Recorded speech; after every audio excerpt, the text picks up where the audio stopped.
Opo. sa ating mga kababayang sumusubaybay sa programang ito, ang mahalagang bagay na nangyayari sa ating bansa, lalong-lalo na sa Kongreso, di ba? At dito sa panig na ng mataas na kapulungan. Ngayon, kung talaga namimiss nyo ang ating Senator Marcoleta, hindi doon tayo mag-shoot. Sa Senado na tayo. Oo nga naman, pwede naman siguro, no? Marami namang committee room doon. Hindi natin pwedeng gamitin yung mga yun. Ganun ho ba? Mas maganda dito at magdadala na lang ako ng hopya every time. Yun! Every time na Tayo, di pa natin natikman yung hopya na yan, itong si Congressman Rodante Marcoleta. Pero pag nakita natin yung nakakita tayo ng nagbebenta niyan, titikman talaga natin kung ano lasa ng hopyang pinagmamalaki na yan ni Kong Dante. Pati sa House of Representative, talagang nag-aagawan sila niyan eh. Na-curious tayo kung ano lasa ng hopya na yan, matitikman din ho natin yan.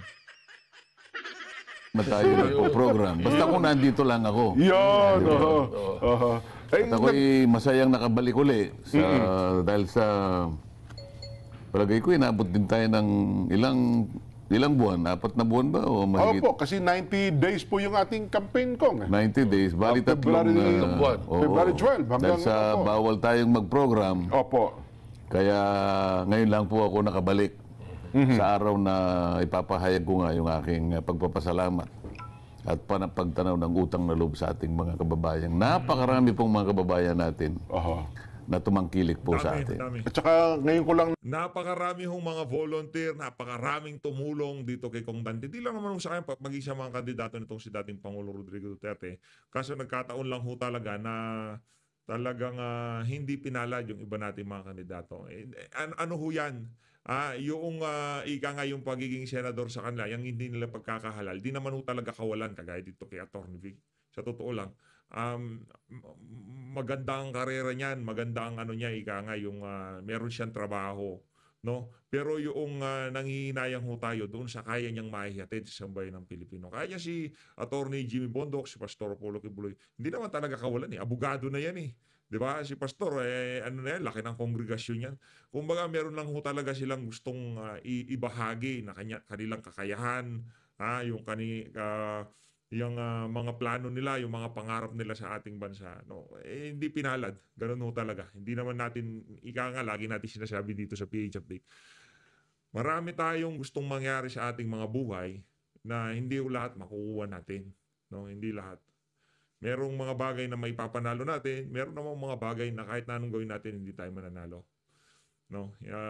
Pero susubok pa rin tayo, ika nga. Huwag ko kayo mawawalan ng pag-asa. Sangayon ho ba kayo na yung mga taga-Duterte candidates pagka sa 2028, sasabay sila dito kay Vice President Sara Duterte? Sang-ayon ho ba kayo dyan? I-comment nyo ho sa baba. natuklasan pala ko ang dami pala nag-volunteer watchers po sa inyo. Mayroong nagsisend sa akin mga pictures nila na sa tansya ko, mga almost 40,000 nationwide na talaga sabi na ito po'y voluntary works at masayang-masaya silang ipinararating sa inyo na yung ginawa nilang yun kung ay walang katumbas na kasiyahan nung nakita nilang nandun kayo sa top 5, top 6 na resulta ng eleksyon, Kong. Ay, akala ko yung sinasabi mo yung resulta ng survey. Hindi pa naman, hindi pa resulta ng eleksyon na ito. Eleksyon Yun pa na po ang yun. Hindi, totoo yung sinasabi ni Jen, Kuya Benny Nelson, dahil sa nag-volunteer nga yung mga yun. At tama yung figura niya, 39,000 plus yung nakita ko ganun pala kadami. Halos 40,000 dahil alam nila na wala naman tayong magagamit yun. Karaniwang binabayaran kasi lahat yun eh. Opo. Ipagpalagay mo na lang na magkano ba ang binabayaran mo, Kuya Benny, nung ikaw ay kumandidato Pinakamahina dyan, 1,000 na yan. Per day yun. kaya nga, kung 40,000 May yun. pagkain panlibre. Kaya nga, kaya voluntaryo na lang nilang ibinigay yung kanilang serbisyo. Makikita mo yung pagmamahal ng mga tao. Naniniwala ho tayo na marami talagang nag-volunteer dito kay Congressman Rodante Marcoleta. Mga mag-watcher sa noong araw ng election. Tunay na umahanga at naniniwala. Nire-reimburse nga sa akin yung ginawa. Sabi ko, teka, kako, bakit? Ay, nako, Nelson, ikaw excited ka rin eh, no? Baka may mga gusto mong itanong dyan kay Kong Dante. Una-una, ang gusto ko talaga itanong sa inyo, Kong, ay inaasahan nyo ba na mag-number 6 dito sa Maraming nabigla. Hindi ko alam kung anong magiging bilang ko, pero nung nandun na sa yung 1 month na lang kasi, napapansin ko na sa bawat lugar na puntahan ko, talagang maramihan yung mga taong dumadalo sa mga rallies. Opo. Meron nga ang pagkakataon kung hindi ako nagkakamali hindi naman sa Liwasang Bonifacio na, ang dami kasi ng rally namin Opo, opo. Alam mo ba na ginawa nila akong pinakahuli na magsasalita? Naku, di inip na inip kayo. Sabi ko kay Philip Salvador, Oho. akala ko nung umpisa nagbibiro lang. Oho. Sabi niya, boss, relax ka lang muna dyan. Total, Oo. isa ka sa huling dumating naman. Pero hindi naman ako huling-huli. Nasa kalagitnaan naman ako Opo. Umupo ka muna dyan kasi uunahin muna natin itong mga kasama natin. Sige ka, akala ko namang uunahin, mga 2 hanggang 3 lang. Opo. Mahalata ako na, teka muna ako, bakit ako ba't parang ako yung inuhuli mo? Oho. Alam mo, boss, nahalata namin kanya doon sa 2 rally natin nung ikaw unang salita Oho. medyo umunti ang tao na Ganun po. Akala ko hindi namang, hindi kanya kaya pinakasi para ikaw na ang huli na magsalita. Kasi inaabangan talaga yung sasabihin nyo. Pagkatapos nga nung nagkaroon ng meeting de avance, na napuno yung Philippine Arena. Opo. Yun, napansin din ng mga kasama ko yun. At, lalo na yung nasa kabila, yung mga kalaban. Medyo, bakit siya nakapagpundar ng ganung karaming tao? Nag-iisa lang siya. Oho. Kasi maski sa kabila o maski sa amin, sama-sama na kami, hindi pa nakakakuha ng ganung karami. Ganun po. Halimbawa, yung huli namin sa Liwasang Bonifacio. Aba, marami rin, pero hindi kasing dami nung nangyari sa Philippine Arena. Philippine Arena. Oho. Oho. Yun ang mga indication. Pagkatapos, kasi sa tanong mo, anong number mo?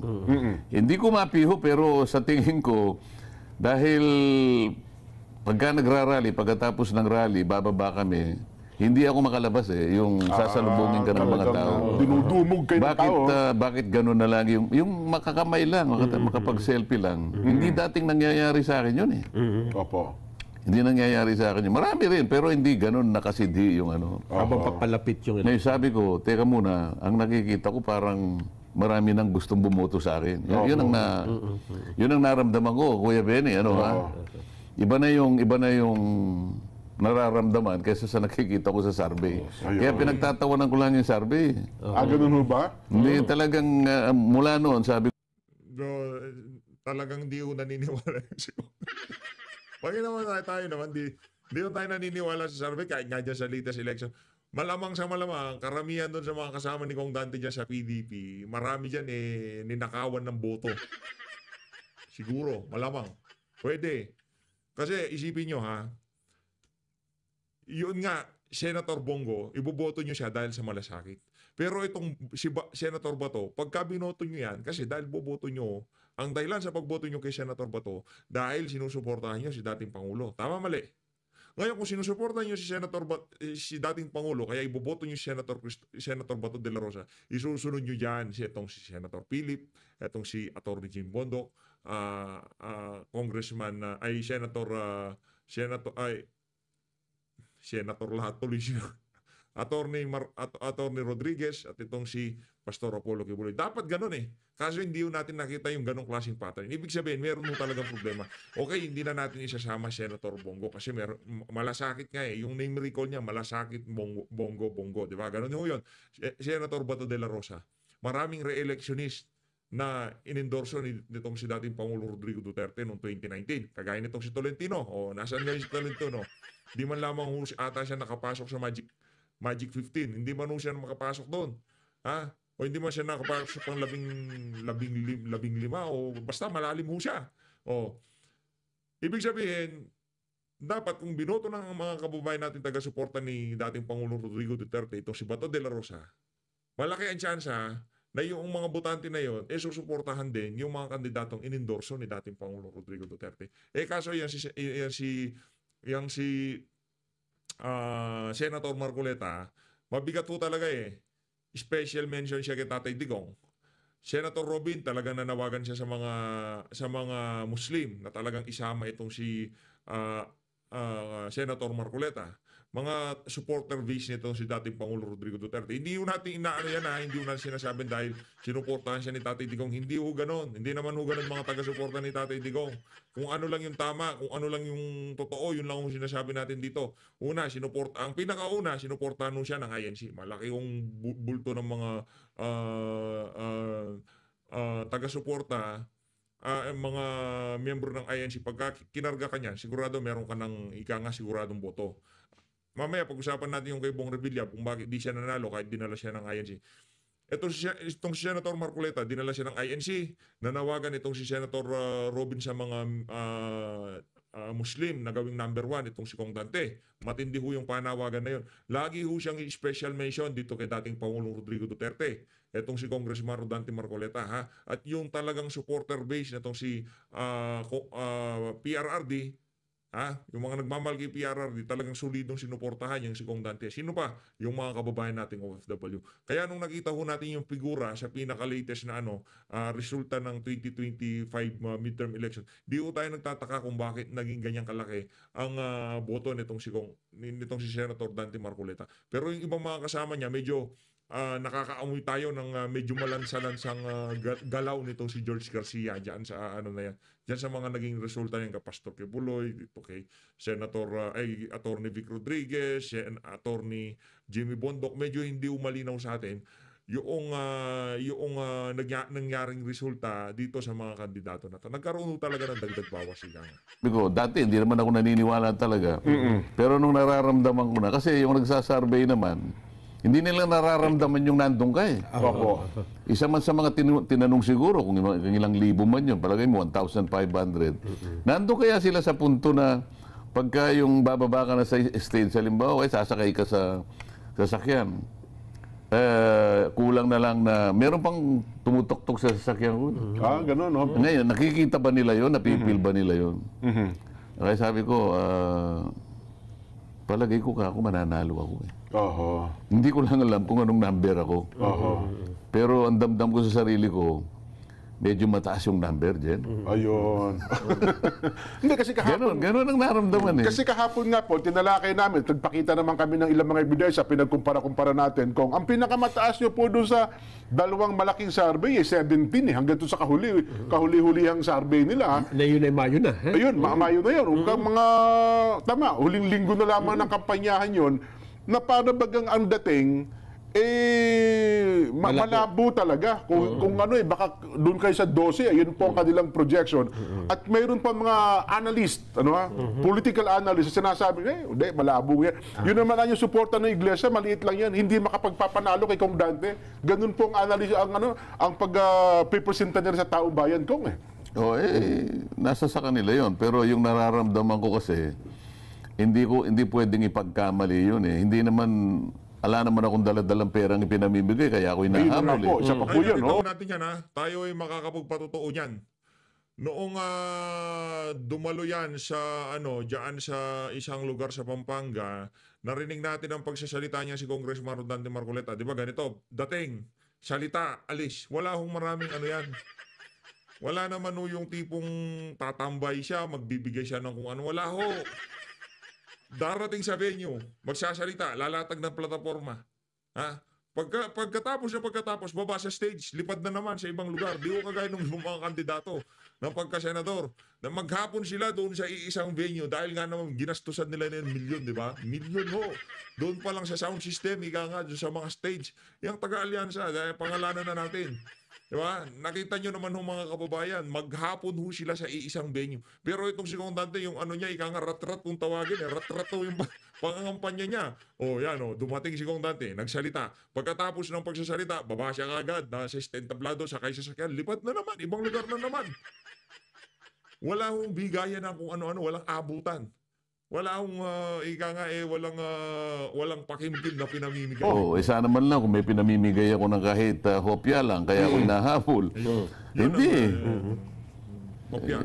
Sabi ko, pagka ganito yung indication, palagi ko nga ako, may papanalo natin ito. At doon sa resulta, Sen, ay mukhang nag-deliver yung Mindanao eh. Kasi doon sa kahit tingnan natin ngayon. Yung mga regional, Oo, tama. Oo. lalo na yung Mindanao. Lagi kayong number 3 doon eh. Bongo, Bato, tapos kayo na lagi. At ang tataas ng bilang, Sen. Nakita ko yun, kasi pinipid nga sa Mindanao. Opo. Itong huli nga, nung i-feed sa akin nung isang senador na kaibigan ko na taga Mindanao, una number 5 eh, pero yung huling i-feed niya sa akin, number 3 ako doon sa mismong probinsya niya. Pati mismo sa Davao City. Ang laki ng boto niya. Ganun. Oo. At maging, kung hindi ka kamali, Region 8, yung Samar Leyte area. Top 3 kayo doon ko sa kabila nung binabaklas yata yung mga poster doon pag nangangampanya kayo. Ni ayaw nga kayo papasukin doon eh. Hindi ako masyadong nabilib doon eh. Yung kinabiliban ko sa Tacloban. Ayun, Tacloban City Number mismo. Matindi talaga. Matindi ho talaga yun, ha? Matindi ho yun, mga kababayan. Hindi naman ulingim sa kalaman ng mga nasa social media, mga nandyan sa baluarte ni Tamba. Talagang tahasang bumibira ho ito sa mga kampanya. Yung pagka meron mo siyang speech, talagang direktang patama dito kay Tambaluslos. Pero doon sa mismong baluarte ni Tambaluslos, nag-number 3 itong si Kong Dante, ibang klase. Oo. Number 3 ako sa Tacloban. Pero isa pa sa pinasasalamatan ko, Opo. merong 3 grupo na mga malapit sa akin. Opo. Nag-provide sa akin ng air assets. Oo. Siguro sa mga 6 hanggang 7 fixed wing yun mga jet ang Opo. pinahiram sa akin So kahit alin doon sa 3 grupo na yun, every time merong available Wala, hindi ako mawawala. Pag halimbawa ito, pupunta ako doon, meron at meron. Hindi naman po pwedeng sa bawat dalawa yung wala. Hindi, parehong At saka yung mga chopper. Kaya halos lahat ng mga lugar na dapat na mapuntahan, napuntahan ko. Importante kasi yun. Kailangan makadaog pampalad nyo sila. Galing. Yun. May lugar kasi na kailangan makita ka nila. Opo.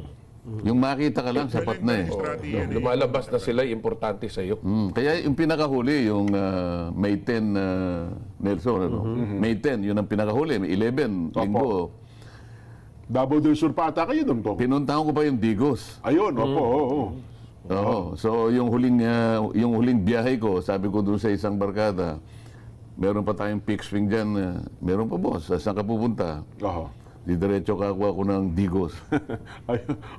I-text ko lang yung flight plan. Diretso. Tapos sino-sino yung kasama. Mabilisan nyo. Ayun. Anong oras ang alis mo? Kasi kako, maggagabi na yon. So kinabukasan. Opo. Mabigat dun yung Sambuanga, Sibugay. Galing kami ng Cebu yata yun. Opo. Sabi nung piloto, boss, kung pwede, ipapark natin ang ating jet Opo. doon sa Zamboanga City. Hindi dito sa Pagadyan. Layo-layo pa rin po yun. Kasi Pagadyan muna ako, tapos Zamboanga, Sibugay. Kasi kanya, kung matatagal lang ka dyan, hihintayin kita kahit hanggang alas 11 ng gabi. Pero nakaparada ako sa Zamboanga City. Zamboanga City. Kasi, Opo. Kuya Benny, yun lang ang merong ilaw yung runway. Yes po, lahat din patay na pagkagabi. Kasi sa Pagadyan, Wala na. ni Kandila, wala doon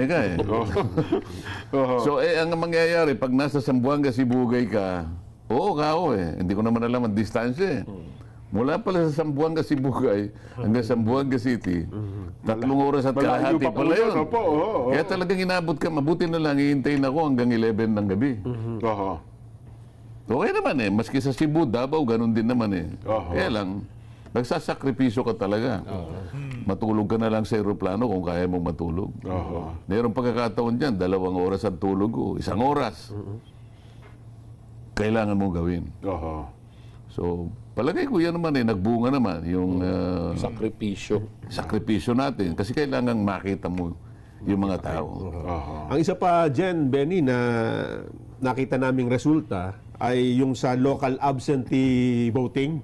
Ayan, Ito po yung mga boto ng mga uniform personnel, Empleyado ng gobyerno ito. pati media, Yes. pati lahat na, pulis, sundalo. Ganoon din po ang boto Bongo, Bato, Marcoleta. Aha. Kayo pa rin po tatlo doon. At karamihan ay yung mga kasama nyo. Na-detect ko na yun, Nelson, Kuya Benny. Kasi sa mga airport, merong mga pulis dyan, tsaka may mga sundalo. Opo. Bago ako makalabas sa airport, pati yung mga security guard, katakot-takot na yung selfie dyan bago ka makalabas. Bubulungan ka. Yan yung mga bagay na yan. Yan yung mga bagay na yan na hindi mararanasan ni Martin, kahit nagawin pa daang bilyon ng pera ni Martin Romualdez. Yang mga bagay na yan na naranasan ni nitong si Senator Rodante Marcoleta dito sa election na to, hindi niya mararanasan not in a million years.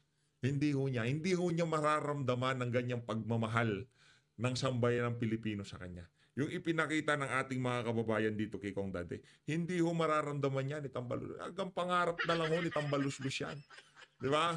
Pero kung itong si Tamba, talagang ginawa niya yung tama, doon lang siya sa tama, kagaya dito kay Kong Dante. Walang maraming hokus-pokus. Kaso daming skandalo niyang ni Tambalus-Lus. Merong Okada issue, merong kulang-kulang na Bicam report. Ikaw ang speaker doon di ba?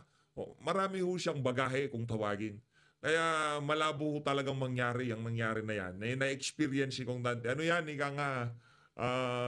Yung mga ganyang klaseng experience, hindi ho lahat ng tao ay mararanasan yan. At masaya tayo itong si Kong Dante, naranasan niya yung kung gaano kainit ang pagtanggap ng ating mga kababayan sa kanya, pagmamahal, pagtitiwalang ipinapakita sa kanya. Masaya ho tayo dito sa nakita nating naging resulta dito kay Congressman Rodante Marcoleta. Saludo, palakpakan natin ang ginawang kasipagan ni Kong Dante sa pangangampanya. Maayos ano ho yan, ang napakalaking bagay na meron ho tayong Senator Rodante Marcoleta sa Senado. At least alam natin kahit papaano meron pa ho talagang pag-asa. Hindi ho kagaya ng puro mga yes man lang yun nandyan sa Senado, yung tipong parang sa House of Representatives. Dito talaga, maraming, paano ba yan ko? Yung 2,000, pagka hindi lumampas ng 2,000 yung bill sa kuryente, ano pa ho ba yan? Dapat i-prioridad yan Kasi yung pamimigay ng ayuda wala ho talagang kahihinatnan Nakita niyo naman mga kababayan, mula anong inumpisahan yung walang humpay na pamimigay ng ayuda na yan. Imbis na bumaba ang yung mga nagugutom, yung gustong kumain ng ating mga kababayan pero walang pambili, mas tumaas pa ho. Sa kabila yan ng kaliwakanan ng pamimigay ng ayuda. Kaya sa tingin natin, yung gagawing approach nitong si Kong Dante, mas maganda kumpara dito sa ginagawa ng administrasyon ni Marcos Jr. Ngayon, bubulungan ka. Okay. Kung hindi lang po kami Nako. pero sa iyo po kami boboto. Ganun pa, palagi kami bulong na ganun. So naniniwala po kayo na yung botong tinanggap nyo at yung tinanggap ng iba pang nakakiling sa mga Duterte, galit ng taong bayan niya kung kaya makikita protest vote daw tawag protest dito. vote. Naniniwala Hindi ko po naman kayo. sinasabing galit. Basta binubulong lang nila sa akin. Kung basta boboto po kami sa inyo. Yun ang bulong nila sa akin puro pulis yun Kita talaga yung damdamin ng tao dito sa nangyari. Ngayon, nung makita Possible, yung sinasabi nitong si Kuyang Benny Antiporda. Posible. Kasi yung mga naging kung tawagin sa amin, naging makalugkog ang pangalan nitong si Kong Dante. Ang maging maingay yung pangalan ni Kong Dante. Noong pa yan, noong 2019. 2022, sinubukan niya tumakbo. Pero lately, kasi mabilis makalimot ang mga Pilipino Kahit ano pang pinagagawa niya doon sa mga nagdaang hearing. Nakalimutan na yan Yung natatak sa utak ng ating mga kababayan, yung pagtayo niya diyan sa Appropriation Committee, doon tinatalakay yung budget ng Office of the Vice President o ng Department of Education. Yung pagtayo niya doon, yung pagtayo niya sa mga hearing diyan sa House of Representatives, yung pag-aagaw ng hopya sa kanya, diyan ho talaga siya nakilala. Yung walang takot niyang tinayuan ang mga kabalbalang nangyayari diyan sa House of Representatives. Yun talaga tumatak sa utak ng ating mga kababayan. Ngayon, ano ang tayo niya doon sa mga issue na 'yon? 'Di ba? Ang kay Kong Dante lang naman ho, hindi naman para ika nga, para makapagpasipsip kung kani-kaninong individual. Yun lang ang tama. Kumbaga, kahit sino pa yung, kung alimbawa, hindi si BP Sara, hindi si Tatay Digong ang nandiyan sa upuan na yan, kahit sino pang nasa upuan na yan, ipagtatanggol ko yan dahil yun ang tama. Yun ho, dyan ho tayo nabilib dyan sa mama na yan, sa totoo lang. Kahit hindi si BP Sara, ginawa nyo ng ganon. Matindi ho, matindi. Talagang tatayuan kayo, ipaglalaban ho kayo nitong mama na to. Kaya yung lahat ng bumoto dito kay Congressman Rodante Marcoleta, dito sa isa na to, kung binoto nyo man yang si Lito Lapid, binoto nyo man yang si Erwin Tulfo, yang si Soto at itong si Lacson, at sinama nyo itong si Congressman Rodante Marcoleta, sa 5 binoto nyo ho na yun, lahat ng 4 na yun, puro patapon yun. Yung iba, dekada na sa Senado, wala ho silang nagawa. Itong sinasabi ko sa inyo, isang termino lang ho nito, kahit naka-20 taon pa yang si Soto, yang si Lacson, pagsamahin nyo na ho yung naging panunungkulan nila bilang senador. Itong isang termino nito ni Marcoleta, maniwala ho kayo sa akin. Malalaman kayo lahat yan, matutumbasan ho ni Kong Dante yan. Isang termino lang kung ibigay nyo dyan sa mama na yan, makakakita ho tayo ng difference. Kasi ngayon lang ho magkakaroon ng senador ang bansa na to, na kung saan, hindi ho siya nabibili ng mga mayayamang politiko. Hindi ho siya basta-basta mai-impluensyahan ng kung sino-sino mang makakapangyarihang leader ng bansa na to. Hindi ho siya. Imagine, Martin Romualdez, Marcos Jr., hindi ho siya nagpapa-impluensya dyan. Ganun kat hindi ang ano na yan. Yang si Senator Rodante Marcoleta. Ako na doon sa resulta ng absentee voting, tama ka ako yung binubulong nila sa akin. Hindi naman pala nila ako ginood time. Akala ko ginood time lang ako. Pero nagpapasalamat ako sa kanila. Maraming hindi makapaniwala doon, Nelson, Kuya Benny, na mismo kasi uniform personnel yun Mga tauhan talaga ng gobyerno, na ang mananaig ay itong mga taong identified po sa dating Pangulong Rodrigo Duterte. At maging, ang balita ko, maging sa absentee voting ata sa abroad, ganun din ang sentimiento ng ating mga kababayan. Pwede kang humugot ng analysis sa ganun. Pero sa akin lang, ang aking ibinabalita, yung sa tuwing, kasi mabilisan nyo lakad, bubulungan ako Hindi lang po kami makapagpronta sa inyo, pero kami pong lahat ay boboto sa inyo. Ganun ang bulong Ito yung mga taong walang mapagsabihan. Tapos bigla nilang makikita ang isang Congressman Marcoleta na ipinaglalaban yung karapatan nila.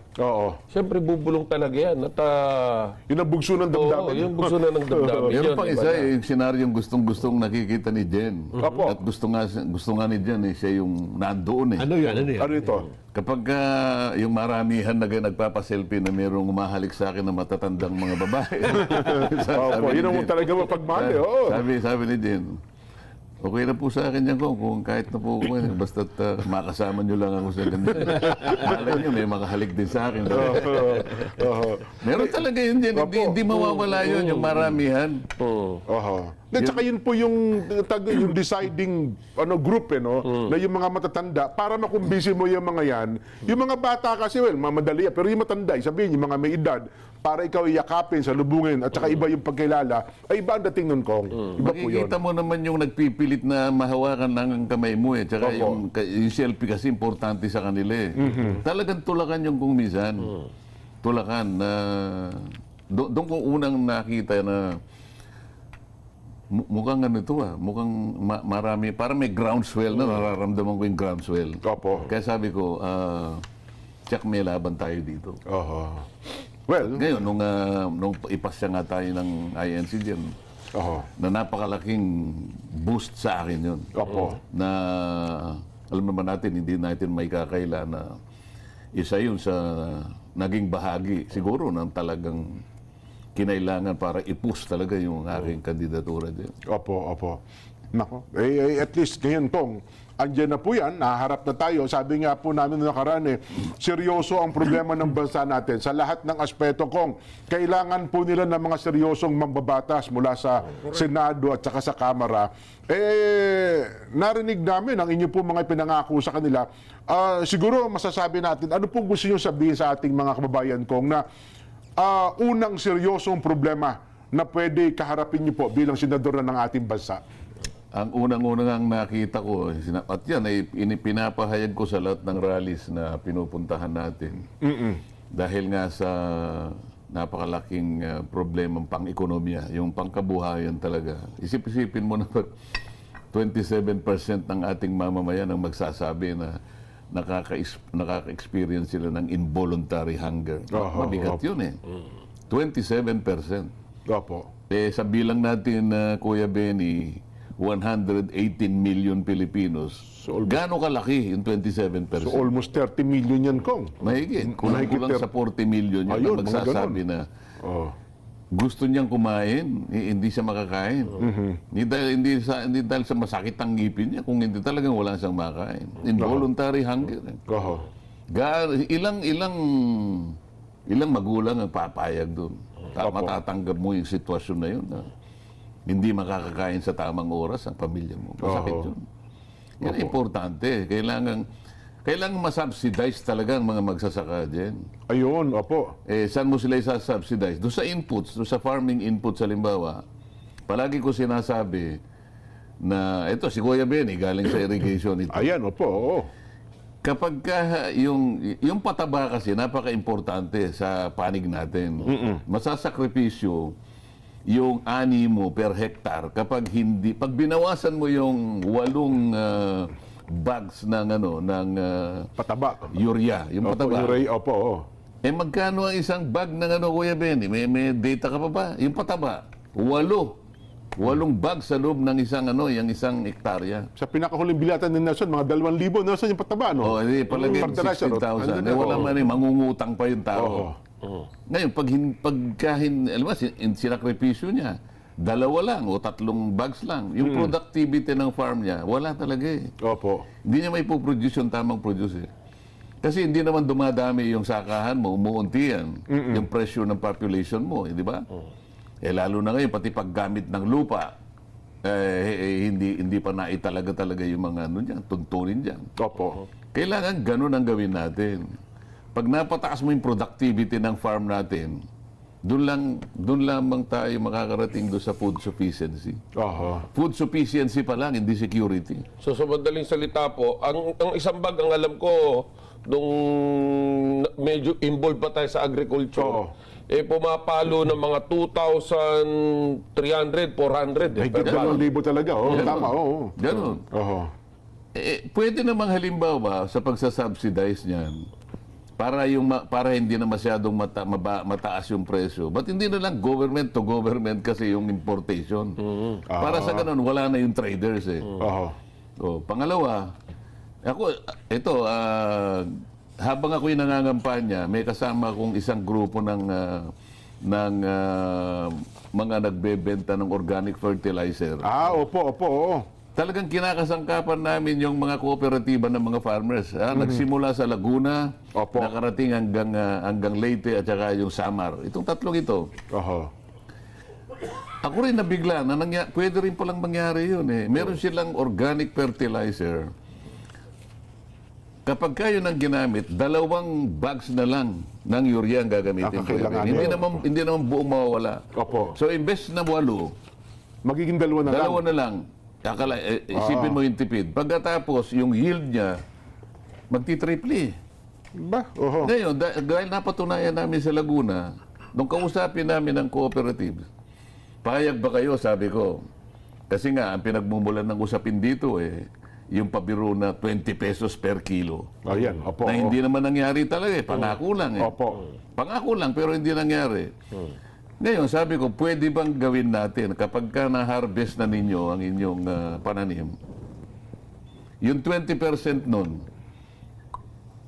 ipakiskis natin, pagkatapos, pumayag kayo na ibenta 20 pesos per kilo. Nagawa Pwede. Yung 80% may kita na siya Kaya payag yung farmer kasi nga yung subsidy na ibigay, yung organic bumaba yung ang matitipid mo, yung 6 na bag, nasa kulang 15 mil din po.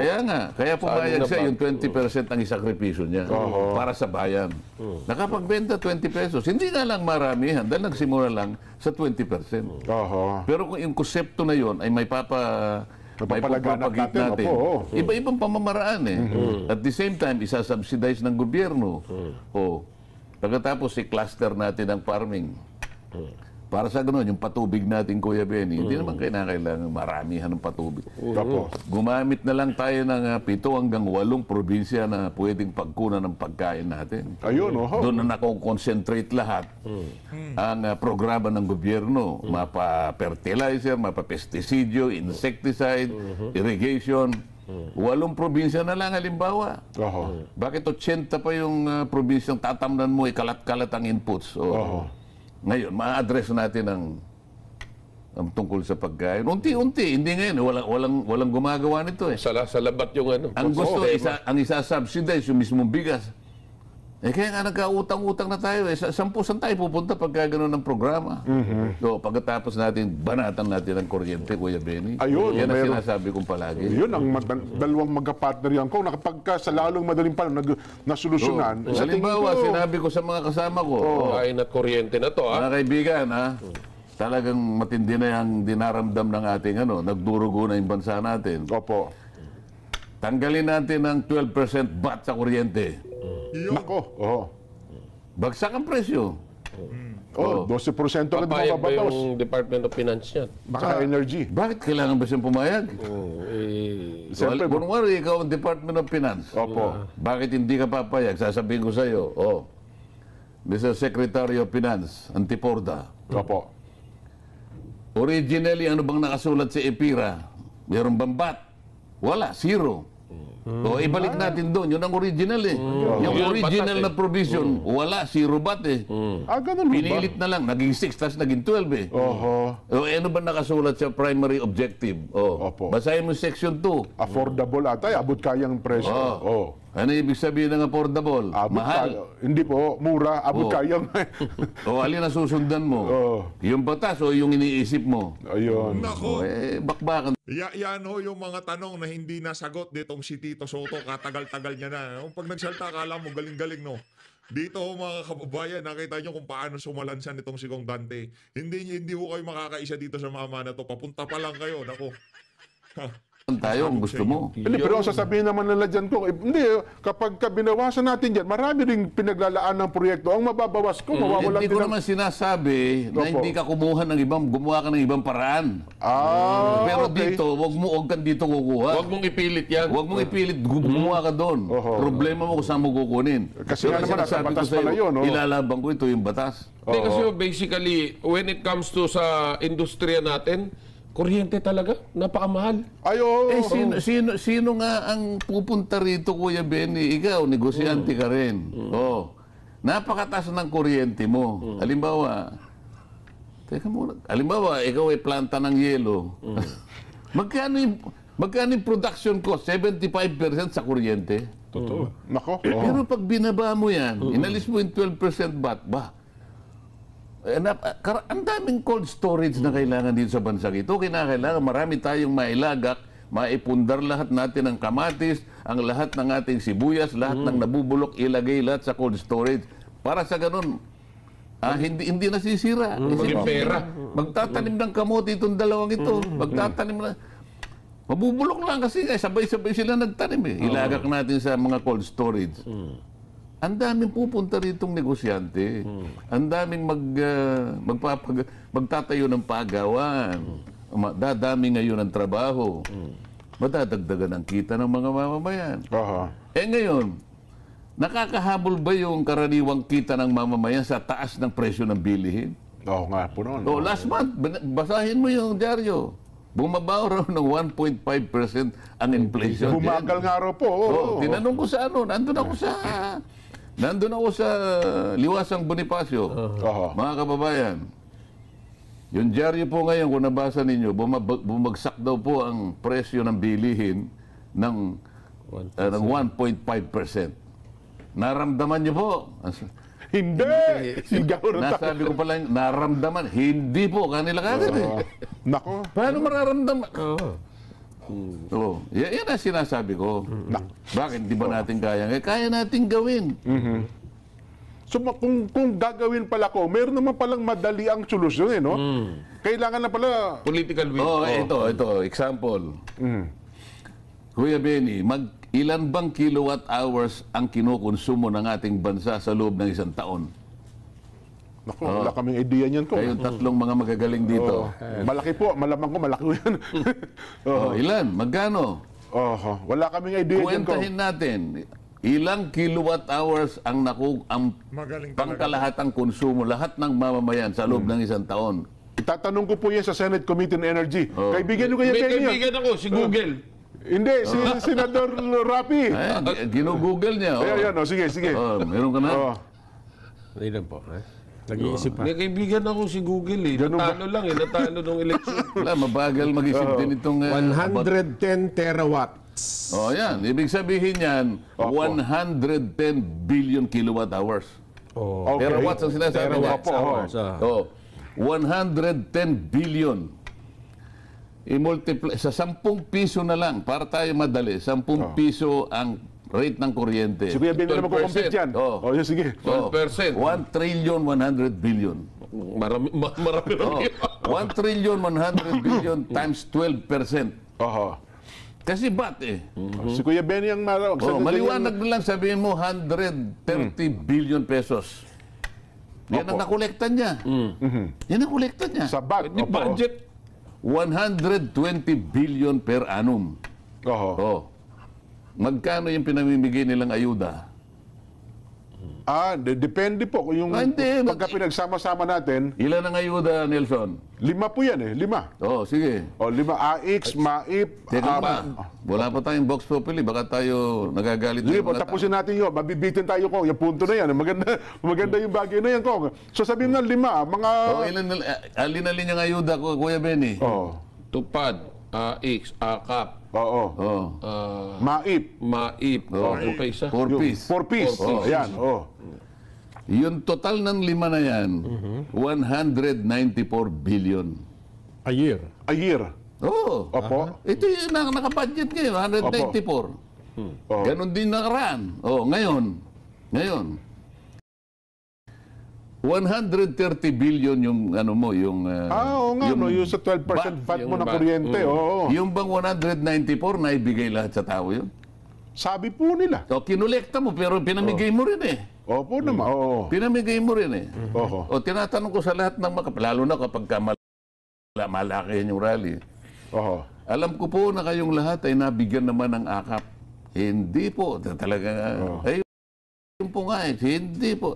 Ibig po nyo sabihin, sa karamihan po ninyong yan, wala po isa, hindi po. Okay. 194 billion eh. Ganun kalaki. Alam ba ninyo kako sa halaga na yan kung ilan ang bilang ng mamamayang Pilipinong may hirap ang dapat na mabiyayaan? Ng mga Alam po ninyo, ayuda na yan. 27 million dapat. Sapagkat yun ang pinakamahirap sa atin. Doon yun ang target mo eh. Kung hindi kayo nabibigyan, tama po yung aking tansya na wala pang 10% ang nabibigyan. Kaya nga mula doon sa kwenta na yon, sabi ko, ganito lang gawin natin. Lahat po ng kumukonsumo ng 2,000 pesos na kuryente pababa, ilibre na po natin yan. Sigawan silang lahat. Di ramdam ng tao yun.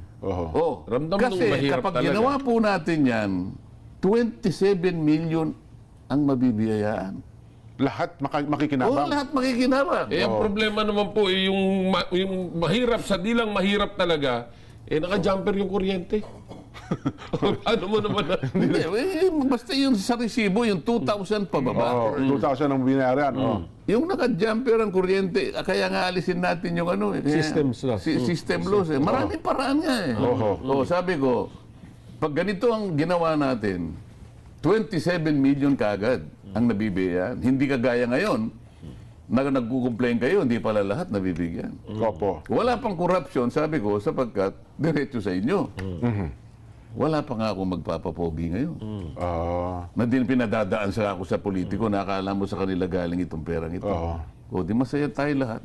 Sa mga tweet, bakit mo kukolektahin yun? Pagkatapos ibibigay mo rin na ayuda, hindi rin man napupunta roon. Kung sa kukumpute natin, 27 million. Hindi, malinis siya sinasabi ni Senator, na hindi niya pinupunto na naibulsa yung perang yan, Hindi niya na ipinupunto roon. Ang ipinupunto niya na lang is hindi natatanggap nun dapat ng mga tumanggap. Eh, tinatanong ko sila, napakarami. Oo nga po. Oo. Eh, So hindi pa natin naiimbestigahan yan yung talaga bang naibigay o hindi. So Sa lahat ng- imagine, eto siguradong makakarating. Oo. Kasi direkta na eh. O, 2,000 pababa, libre ka na. Pero magkano po yun kung annual? Kung 27 million na household? 130 billion nga eh. Eh, sa, Ah, di baka- makakamu